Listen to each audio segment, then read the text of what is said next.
नमस्कार, आप सभी का स्वागत करते हैं कमाल की पाठशाला में एक और मज़ेदार वीडियो के अंदर, जिसमें हम प्रश्नावली नंबर 1.2 के क्वेश्चनों को हल करेंगे। तो सबसे पहले हमारे पास क्वेश्चन कहता है कि निम्नलिखित संख्याओं के अभाज्य गुणनखंडों के रूप में आपको व्यक्त करना है। तो सबसे पहले हमारे पास एक सवाल उठता है कि अगर अभाज्य संख्याएं होती कौन सी है। तो हमने पढ़ा था कि वो संख्याएं जिनमें एक के अलावा खुद का भाग जाए और इसके अलावा कोई सा भी भाग ना जाए, यानी कि एक का तो भाग जाता है, उसके अलावा जो संख्या है वो खुद का भाग जाता है, इसके अलावा हम देखें तो कोई भी भाग नहीं जाता। इसमें सबसे छोटी अभाज्य संख्या हमारे पास ही दो में आप देखोगे एक का भाग जा रहा है, इसके अलावा दो का भाग जा रहा है, उसकी संख्या नहीं जा रहा है। इसके बाद में हमने देखा था तीन क्या है, एक अभाज्य संख्या है जिसमें हम खुद का भाग जा रहा है, इसके अलावा एक का भाग जा रहा है। अगर आप देखोगे ऐसे चार एक भाज्य संख्या होगी, क्योंकि उसमें चार के अंदर एक का ही भाग जा रहा है, दो का भी भाग जा रहा है और चार का खुद का भाग जा रहा है, यानी कि अभाज्य संख्याओं के रूप में गुणनखंडों के रूप में हमें व्यक्त करना है। तो सबसे पहला क्वेश्चन है जिसमें अभाज्य संख्याओं के रूप में हम व्यक्त करेंगे।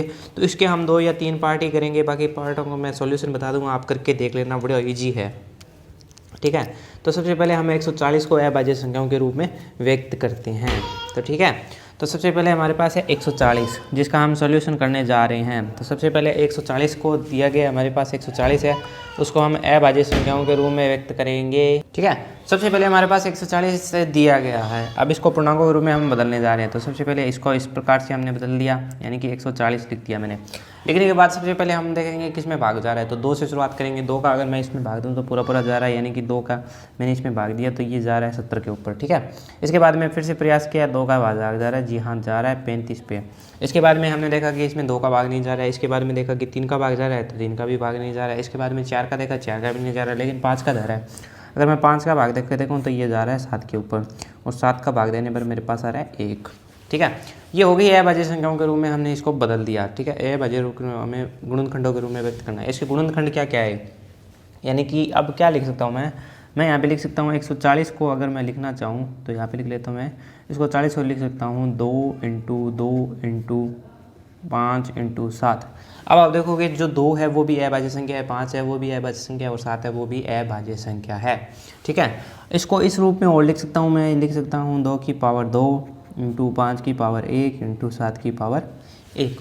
ठीक है, इसको हमने रूप में व्यक्त कर दिया, यानी कि 140 को किसी हमारे पास जो पर्सन था उसके रूप में व्यक्त करना था, तो हमने इसको व्यक्त कर लिया। तो चलिए नेक्स्ट क्वेश्चन की ओर बढ़ते हैं, जो हमारे पास दे रखा है 156 के गुणनखंड, जिसको मैं आपको सीधे ही लिख के बता सकता हूँ कि 156 के गुणनखंड हमारे पास हो सकते हैं। दूसरा हमारे पास है कि 156 के हमें जो अभाज्य गुणनखंड ज्ञात करने हैं वो हमारे पास होंगे जो इस प्रकार के होंगे, यानी कि 2 × 2 × 3 × 13। ठीक है, इस प्रकार के हमारे पास गुणनखंड होंगे, जिनको मैं लिख सकता हूँ 2 की पावर 2 × 3 की पावर 1 × 13 की पावर 1। ठीक है, 100 ये हो गया 56। इसके भी गुणनखंड हो गए हमारे पास। एक बड़े क्वेश्चन को हम हल करके देखेंगे, जिसके अंदर हम देखेंगे किस प्रकार से हल होता है। ठीक है, ये हमारे पास हो गए गुणनखंड। इसके बाद में जो तीसरा क्वेश्चन है उसको हम सोल्व करके देख हैं पूरे को। इसके बाद में जो तीसरे क्वेश्चन के बाद में जो चौथा और पाँचवा होगा उसके मैं गुणनखंड आपको बता दूंगा किस प्रकार से होगा, आप करके देख लीजिएगा। अब जो हमारे पास अगली संख्या है वो हमारे पास दे रखी है 3825। 3825 के हम गुणनखंड करने जा रहे हैं। तो सबसे पहले मैं इन गुणनखंडों के रूप में व्यक्त कर लेता हूँ।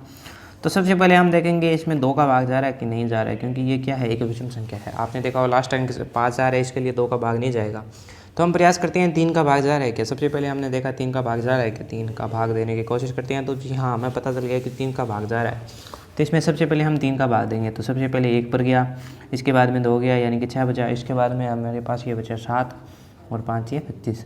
फिर से हम देखेंगे इसमें 3 का भाग जा रहा है क्या। तो अब अगर देखोगे इसमें 3 का भाग फिर से जा रहा है क्या, तो देखने की कोशिश करते हैं कि इसमें 2 का भाग नहीं जा रहा है, इसके बाद में 3 का भाग देंगे। तो 3 का भाग बिल्कुल जा रहा है। 3 का भाग देंगे तो हमारे पास आएगा 425।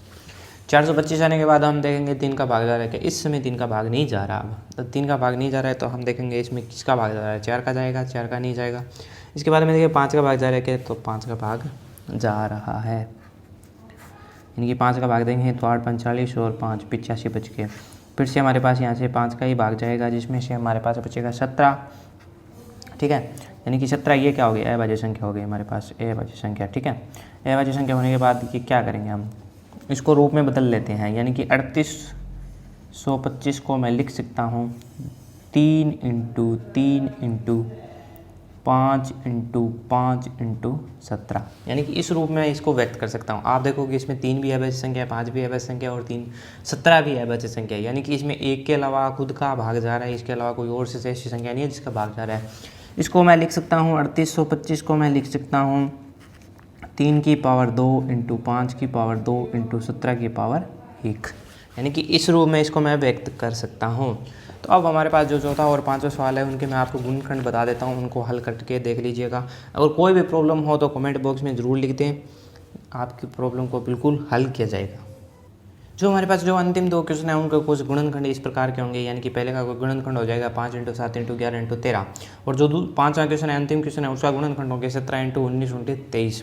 तो इनके गुणनखंड कुछ इस प्रकार के होंगे। आप देखोगे ये भी अभाज्य संख्या है, यानी कि आप 17 को विभाजित करोगे तो वो 1 से भाग जा सकता है या उससे 17 का जा सकता है। इसी प्रकार 19 का देखोगे तो 1 से जा सकता है या 19 का जा सकता है।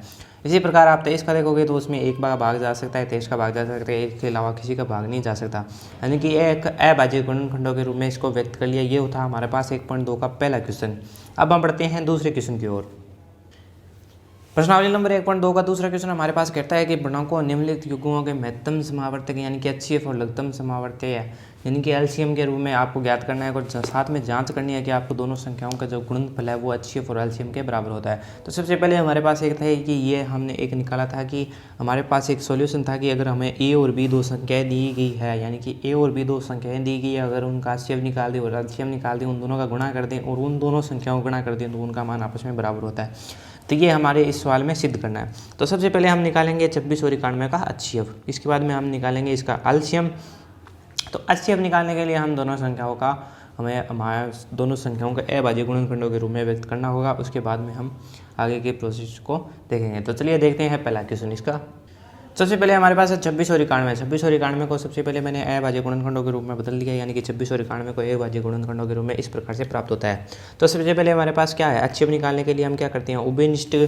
सबसे पहले हम दोनों संख्याओं में उभयनिष्ठ फलन गुणनखंड को लेंगे, यानी कि उभयनिष्ठ जो गुणनखंड है उसकी जो न्यूनतम घात है उसको लेंगे। सबसे पहले हम देख रहे हैं कि हमारे पास 2 आ रहा है और 13 आ रहा है। नीचे की संख्या में हमारे पास 7 आ रहा है और 13 आ रहा है, तो नीचे की संख्या में 13 और 13 दोनों में आ रहा है। अगर हमारे पास 13 और 13 आ रहा है तो इसकी हम न्यूनतम घातों के लेंगे। तो हम देख सकते हैं कि 13 और 13 में न्यूनतम घात 13 की 1 है। अगर दोनों सवालों में ये होता है कि ऊपर की घात 13 की घात 2 होती और नीचे 13 की घात 1 होती, तो हम नीचे से 13 की घात 1 को लेते, यानी कि उभयनिष्ठ गुणनखंडों की न्यूनतम घात को लेना है। तो चलिए मैं इसको लिख लेता हूँ। तो हमें 26 और 91 के उभयनिष्ठ गुणनखंड के ले लिया हमने, जो 13 की पावर 1 है तो उसको ले लिया। तो ये हो गया हमारे पास HCF। अब हम LCM किस प्रकार से निकालेंगे, तो हमारे पास सबसे पहले क्या करेंगे, 26 और 91 में अधिकतम घातों के सभी अभाज्य गुणनखंडों को गुणा कर देंगे। जिस प्रकार हम देख सकते हैं कि दोनों संख्याओं में 2 की घात 1 है और 2 की घात, अगर यहाँ पे मैं लिखना चाहूँ तो 2 की घात 0 लिख सकता हूँ, यानी कि सबसे पहले 2 की घात 1 है। तो किस प्रकार से व्यक्त करेंगे इसको, तो नेक्स्ट स्टेप में हमारे पास करना है, यानी कि हम LCM निकालने के लिए क्या करेंगे, 26 और 91 के अधिकतम घातांकों में सभी अभाज्य गुणनखंडों का गुणनफल लेंगे। तो सबसे पहले हमारे पास क्या है, 2 है। 2 की हमने दोनों की तुलना कर ली कि 2 के अंदर, यानी कि इस गुणनखंड के अंदर और इस गुणनखंड के अंदर 2 की अधिकतम घात कितनी है, 2 की अधिकतम घात है हमारे पास 2 की घात 1, उसको मैंने लिख लिया। अब जो दूसरा हमारे पास है वो हम क्या देखेंगे, तो अधिकतम घात ये है 13 की घात 1 है और 13 की घात 1 है, इसको एक बार के लिए छोड़ देते हैं।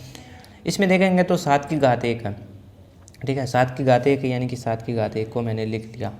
अब क्या करेंगे, 13 की घात 1 और 13 की घात 1 दोनों में है, तो हमने कहा है कि अधिकतम घात को लेंगे, यानी कि 13 की घात 1 को लेंगे। हमें ये नहीं करना है कि इसमें जो 13 लिख दिया दोनों में 13 लिख दी, यानी कि दोनों में अधिकतम घात है।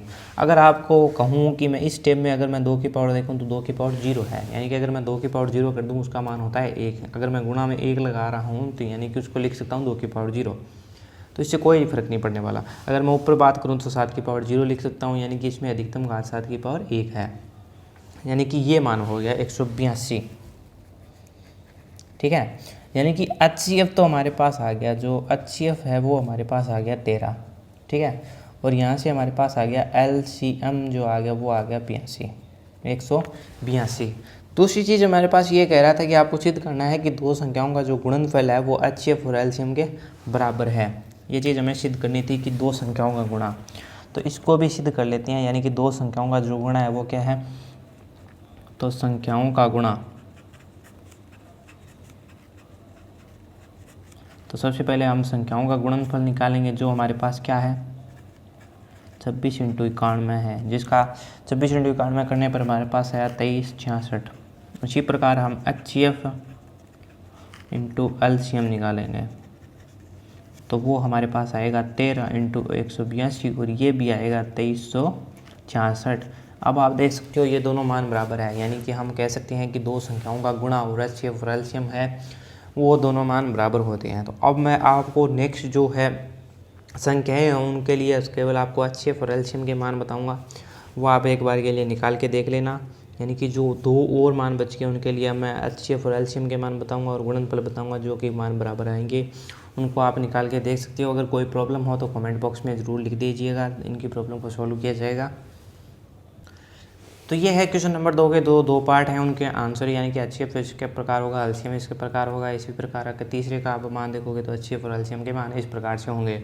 तो अगर कुछ भी प्रॉब्लम हो तो आप कमेंट बॉक्स में ज़रूर लिखते हैं, क्योंकि इसके जो सॉल्यूशन है वो आपको अगर आप कहेंगे कमेंट बॉक्स में अगर आपको इसके प्रोवाइड करने हैं तो मैं अगली वीडियो में आपको इसके जो आंसर है वो प्रोवाइड करवा दूँगा किस प्रकार से हुआ स्टेप बाय स्टेप। चलिए बढ़ते हैं क्वेश्चन नंबर 3 की तरफ, जो हमारे पास कह रहे हैं। तो इस प्रणाली का जो क्वेश्चन नंबर 3 है वो कह रहा है कि अभाज्य गुणन विधि द्वारा हमें HCF और LCM ज्ञात करना है। पिछले हमने क्वेश्चन में देखा था कि हमारे पास तो दो मान दिए गए थे, लेकिन इस बार हमारे पास जो पूर्णांक है वो पूर्णांकों की जो संख्या है वह 3 है। सबसे पहला क्वेश्चन कहता है कि 12, 15 और 21 में से आपको HCF और LCM ज्ञात करना है। दूसरा प्रश्न कहता है कि 17, 23 और 29 में आपको ज्ञात करना है। और तीसरा जो प्रश्न कहता है वो 8 और 9, 25 में ज्ञात करना है। तो हम इसके अंदर करेंगे तीसरे क्वेश्चन को। तो दोनों के जो शुरुआत की पहला क्वेश्चन और दूसरा क्वेश्चन है, तीसरे क्वेश्चन करने के बाद मैं उनके आंसर बता दूंगा। तो इसके अंदर हम करने जा रहे हैं सबसे पहले तीसरे क्वेश्चन को हल, ठीक है। तो इसमें करेंगे हम तीसरे क्वेश्चन को हल, और पहले और दूसरे के मैं आंसर बता दूंगा। करने का प्रयास करना, अगर नहीं होते तो कमेंट बॉक्स में आप लिख सकते हो अपनी राय को, मैं उनको आने की कोशिश करूँगा। तो सबसे पहले हम निकालेंगे इनके अभाज्य गुणनखंड। अगर मैं 8 के अभाज्य गुणनखंड निकालूंगा तो वो मेरे पास आएंगे किस प्रकार से आएंगे। 8 के आएंगे 2 इंटू 2 इंटू 2, यानी कि 2 की पावर 3। दूसरी बात है हमारे पास 9 के गुणनखंड आएंगी हमारे पास 3 इंटू 3, यानी कि 3 की पावर आ गई मेरे पास 2। तीसरा है हमारे पास 25। अगर मैं 25 से गुणनखंड निकालने का प्रयास करूं तो 25 की आएंगी हमारे पास 5 इंटू 5, और ये हो गया हमारे पास 5 की पावर 2, ठीक है। इसके अलावा हम लिख सकते हैं गुणा में 1, कोई फर्क नहीं पड़ेगा, इंटू में 1 भी लिख सकते हैं। तो हमारे पास सबसे पहले HCF निकालते हैं। HCF निकालने के लिए हम तीनों में से कौन सी एक उभयनिष्ठ निकालते हैं। HCF निकालने के लिए हमने कहा था कि जो उभयनिष्ठ गुणनखंड होते हैं उसको लेते हैं। तो अगर आप देखोगे इन तीनों में उभयनिष्ठ गुणनखंड हमारे पास है केवल 1। अगर आप देखोगे इसमें 2 इंटू 2 इंटू 1 का गुणा कर दूँ तो कोई फर्क नहीं पड़ रहा है। इसमें भी 3 का में 1 का गुणा कर दूँ तो कोई फर्क नहीं पड़ रहा है। 5 के अंदर भी 1 का गुणा कर दूँ कोई फर्क नहीं पड़ रहा है। तो आप देखोगे इसमें 2 अधिकतम गुणनखंड था, वो हो गया HCF हो गया हमारे पास 1, ठीक है। क्योंकि हमारे पास अगर आप देखोगे तो 2 केवल इसमें आ रहा है, नीचे वाले गुणनखंड में नहीं आ रहा है, तो और नीचे वाले भी गुणनखंड में नहीं आ रहा है। इसमें आप देखोगे तो 3 आ रहा है ऊपर वाले में और नीचे वाले में भी नहीं आ रहा है, लेकिन 5 आ रहा है। अगर तीनों में जो हमारे पास उभयनिष्ठ है, यानी कि तीनों के अंदर जो न्यूनतम घात का उभयनिष्ठ है उसको हमने ले लिया। इसके बाद में बात करते हैं LCM के बारे में। तो LCM के बारे में हमें पता था कि हम अधिकतम घात लेते हैं। तो सबसे पहले हमारे पास देखा था कि 2 की घात 3 है। तीनों पदों में अधिकतम घात कितनी है, 2 की घात है 3, 2 की घात 3 होगी, उल्टो कर दिया हमने। इसके बाद में देखा इस गुणनखंड में हमारे पास आ रहा है 3, और 3 की जो अधिकतम घात है वो भी हमारे पास क्या है, 2 है। इसके बाद में इसमें देखा तो 25 है, 25 का अधिकतम घात हमारे पास 5 की घात 2 है, यानी कि ये गुणनखंड है, इनकी अधिकतम घात को हम लेते हैं। इसको हमने मल्टीप्लाई कर दिया, यानी कि मल्टीप्लाई करने पर हमारे पास LCM कितना आ गया, 1800, ठीक है। 1800 LCM आ गया हमारे पास। तो अब मैं अगर इनको गुणा करके भी लिख दूँ ना तो भी हमारे पास क्या होगा। तो इस क्वेश्चन के अंदर हमारे पास HCF तो ज्ञात हो गया, HCF का मान तो हो गया 1, और जो LCM था वो हमारे पास आ गया 1800। तो इसी प्रकार हमें क्वेश्चन नंबर 1 और 2 को करना है, यानी कि इसके जो 2 पार्ट हैं उनको करना है। उनके मैं आंसर बता देता हूँ, करने का प्रयास करना। अगर नहीं होते हैं तो कमेंट बॉक्स में लिख देना, मैं इनके जो सॉल्यूशन है आपको प्रोवाइड करवा दूँगा।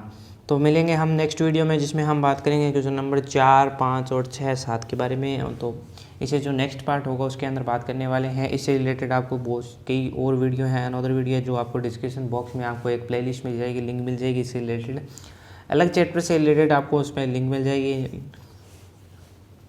आप प्ले लिस्ट सेक्शन में भी जाके अनदर वीडियो की जो प्ले लिस्ट आपको वहाँ पे प्रोवाइड कर दी जाएगी, जहाँ से आप देख सकते हो जो हमने जो कंप्लीट सॉल्यूशन कराया क्लास 10 का। तो क्वेश्चन नंबर 3 के जो 2 पार्ट है वो उनका जो सॉल्यूशन होंगे वो इस प्रकार से होंगे। इनको करने की कोशिश करना। अगर आपको इनके करने में कोई भी समस्या आ रही है तो कमेंट बॉक्स में लिख दें, जिसके अंदर हम उसको अगली वीडियो के अंदर सॉल्यूशन ज़रूर लेंगे। तो अगली वीडियो के अंदर मिलते हैं, जिसके अंदर हम इसके जो बचे हुए पार्ट है उनको करेंगे। इसके बाद में जो थ्योरम है थ्योरम के रूप में हर थ्योरम को प्रसिद्ध करेंगे। तो मिलते हैं नेक्स्ट वीडियो के अंदर। इसमें कोई भी प्रॉब्लम हो आप कमेंट बॉक्स में ज़रूर लिख दें। अगर आपको वीडियो अच्छी लगी हो तो इस वीडियो को लाइक कर दें, अपने मित्रों तक पहुंचाएं, शेयर कर दें इसको, और चैनल को सब्सक्राइब कर दें, नोटिफिकेशन बेल को दबा दें, ताकि जो जितने भी हमारी न्यू वीडियो है वो आपको जल्द से जल्द मिल जाए। तो मिलते हैं अगली वीडियो के अंदर, जिसके अंदर हम नेक्स्ट पार्ट को हल करेंगे। इससे रिलेटेड वीडियो डिस्क्रिप्शन बॉक्स के अंदर आपको लिंक मिल जाएगी, प्लेलिस्ट से भी जाके आपको चला सकते हैं। तो मिलते हैं नेक्स्ट वीडियो के अंदर।